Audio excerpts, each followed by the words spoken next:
माननीय श्री जावेद अली खान, माननीय श्री जावेद अली खान।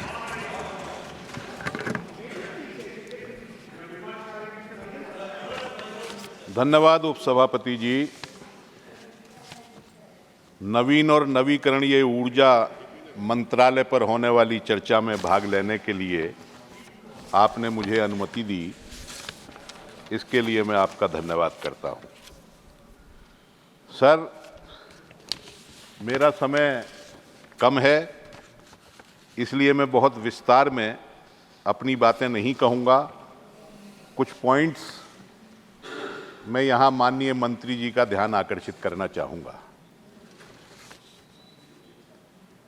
2030 तक सोलर एनर्जी,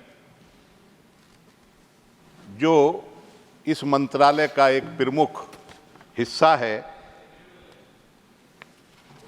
उसका टारगेट रखा गया है 280 गीगावाट।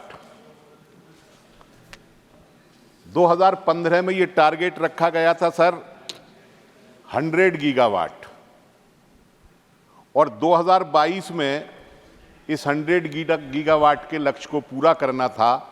लेकिन पता ये चला कि 2022 में 100 गीगावाट जो पूरा करना था वो पूरा हुआ सिर्फ 63 गीगावाट। जब लक्ष्य पूरा नहीं हुआ तो सरकार ने बड़ा जोर लगाया, तो 2023 तक हम पूरा कर पाए 73 गीगावाट।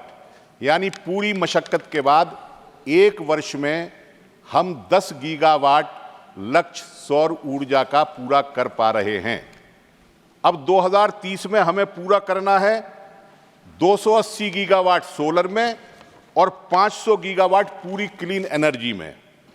तो 280 गीगावाट अगर हमें 2030 तक पूरा करना है तो एक वर्ष में हमें करीब 60 गीगावाट सोलर एनर्जी का उत्पादन करना पड़ेगा। मैं माननीय मंत्री जी से यह जानना चाहूंगा, जब वो रिप्लाई करें, क्या आपका मंत्रालय इस स्थिति में है कि एक वर्ष में यानी प्रति वर्ष 2030 तक वो 60-61 गीगावाट सोलर विद्युत का उत्पादन कर सके? सर, रूफटॉप का लक्ष्य रखा गया था 40 गीगावाट हम 2022 तक पूरा कर लेंगे। ये 15 में ही रखा गया था जब सरकार बनी थी एनडीए की और मोदी जी प्रधानमंत्री बने थे उसके बाद। लेकिन 2022 तक ये लक्ष्य रूफटॉप को सोलराइज करने का जो था वो सिर्फ 7.4 गीगावाट का उसमें पूरा हुआ। और 2023 तक जब बहुत सारे जोर लगाए गए कि भाई 22 में लक्ष्य पूरा नहीं हुआ तो 23 में चुनाव से पहले कुछ करके दिखाओ, तो ये लक्ष्य आया उनका, जो पूरा हुआ वो 11 गीगावाट का हुआ। और इसमें जो रूफटॉप है, आपको जानकर के ताज्जुब होगा, जब हम रूफटॉप का जिक्र करते हैं तो जनरली हम लोग आवासीय हाउसिंग की तरफ ध्यान करते हैं। इसमें हाउसिंग का शेयर है सिर्फ 3 गीगावाट। बाकी तो इन्होंने यूनिवर्सिटी पे लगा दो, दफ्तर पे लगा दो, चले न चले। मैं स्वर्ण जयंती सदन में रहता था सर पिछले टर्म में, तो उसके ऊपर पूरा सोलर लगा दिया गया। जब तक मैं 2020 तक वहां रहा, एक दिन भी गर्म पानी सोलर से नहीं मिला, जबकि 15 में लगना शुरू हो गया था वो। ये स्थिति है सर। एक सर संस्था है council on energy environment and water, CEEW। इसका मानना यह है कि भारत में रूफटॉप का बहुत पोटेंशियल है। उन्होंने ये बताया है कि 637 गीगावाट बिजली हम जो है रूफटॉप को सोलराइज करके ले सकते हैं। सर, इस योजना का जो सोलराइजेशन हो रहा है हमारे यहाँ कर रहे हैं, एक तो रूफटॉप है और दूसरी बड़ी महत्वाकांक्षी योजना है प्रधानमंत्री जी जिसका कई बार जिक्र कर चुके हैं, PM कुसुम योजना। ये किसानों से संबंधित योजना है। इस योजना के तहत कहा यह जा रहा है और कहा गया था, और वास्तविकता भी ये है कि बिजली पर किसानों की निर्भरता कम होगी। लेकिन ये योजना इतने मकड़जाल में फंसी हुई है सर। मैं ऊर्जा संबंधी स्थायी समिति का सदस्य हूं, जब से MP हूं तब से। इस पर जिक्र करते वक्त अधिकारी कतराते हैं इस योजना को 3 कंपोनेंट में बांट दिया गया है।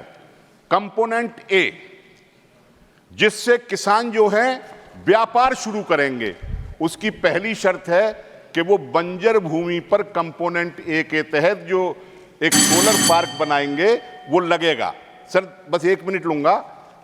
अब हमें चाहिए बिजली कृषि योग्य भूमि के अंदर, उसमें शर्त है कि बंजर भूमि पर लगाओ। जहां कृषि योग्य भूमि होती है वहां बीच में आमतौर पर कहीं बंजर भूमि नहीं होती है। बंजर भूमि के लिए बहुत दूर जाना पड़ता है, फिर उसका ट्रांसमिशन वहां से कैसे होगा, उसकी कॉस्ट बढ़ेगी। और कितनी, 1 एकड़ में 2 मेगावाट का प्लांट लगाने के लिए लागत आ रही है 9 करोड़ रुपए। कौन सा किसान है 1 एकड़ भूमि 9 करोड़ रुपए लगा करके वो अपने इलाके के डीजल पंपों को सोलराइज करेगा या नए कनेक्शन देगा? और इसे जो है सर, जो कृषि अवसंरचना कोष है, एग्रीकल्चर इंफ्रास्ट्रक्चर फंड, उसके अंदर शामिल नहीं किया गया है, इसलिए वित्तीय संस्थान भी इसको मदद नहीं दे रहे हैं। आखिरी बात मैं आपसे ये अर्ज करना चाहता हूं, इसका जो कंपोनेंट बी है पीएम कुसुम योजना का, वो निश्चित रूप से किसानों को फायदेमंद साबित हो सकता है, क्योंकि उसमें स्टैंड एलोन पंप लगाने की व्यवस्था है कि अपना सोलर सिस्टम लगाइए, 2-4 प्लेटें जो लगे वो लगाइए और अपने उसको चलाइए। लेकिन उसमें परेशानी ये है कि ये 7.5 हॉर्स पावर से ज्यादा किसानों को पंप लगाने की उसके तहत अनुमति देते नहीं हैं। आज की तारीख में अगर आप बिजली से कनेक्शन लेने जाएं एग्रीकल्चर के लिए, तो वो 7.5 हॉर्स पावर का कनेक्शन उन्होंने भी देना बंद कर दिया है, क्योंकि वाटर लेवल बहुत नीचे चला गया है। अब सोलर के तहत हम 7.5 का हॉर्स पावर का कनेक्शन लेंगे, वो चलेगा कैसे जब बिजली वाले ही कह रहे हैं कि वाटर लेवल नीचे है और 10 हॉर्स पावर से कम का कनेक्शन हम नहीं देंगे, तो ये कनेक्शन भी फेल होगा। इसका कंपोनेंट सी जो है सर, वो पंपों को सोलराइज कर रहा है, जो पहले से बिजली से चल रहे हैं उनको सोलराइज करता है। इसमें परेशानी क्या है?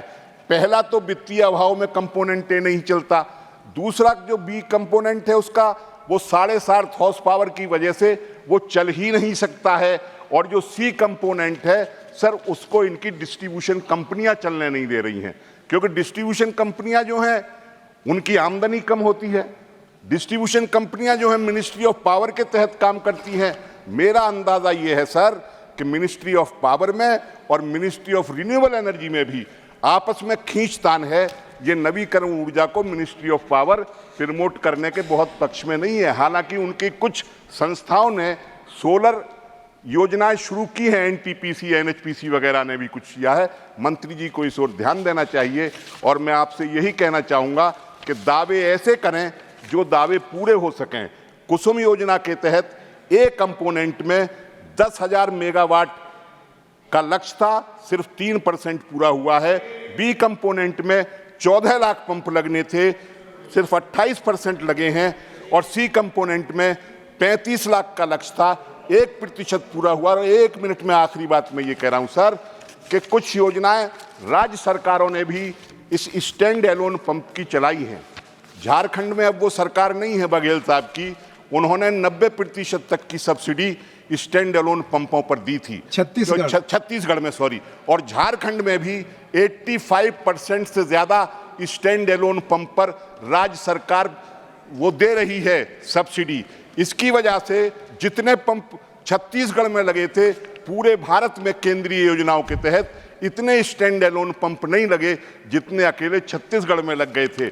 झारखंड का सही आंकड़ा मेरे पास नहीं है, तो मैं आपसे यही अर्ज करना चाहता हूं कि आपने जो 30% केंद्र देगा, 30% राज्य सरकार देगी, 40% किसान देगा, इस स्टैंड एलोन पंप की सब्सिडी को सारा जिम्मा केंद्र सरकार को लेना चाहिए और किसान से कम हिस्सा लेना चाहिए। तभी हम सच में उसके ऊपर आत्मनिर्भरता जो बिजली के ऊपर है वो किसान की कम कर पाएंगे। इन्हीं सुझावों के साथ, इन्हीं बातों के साथ मैं अपनी बात समाप्त करता हूं। बहुत बहुत धन्यवाद।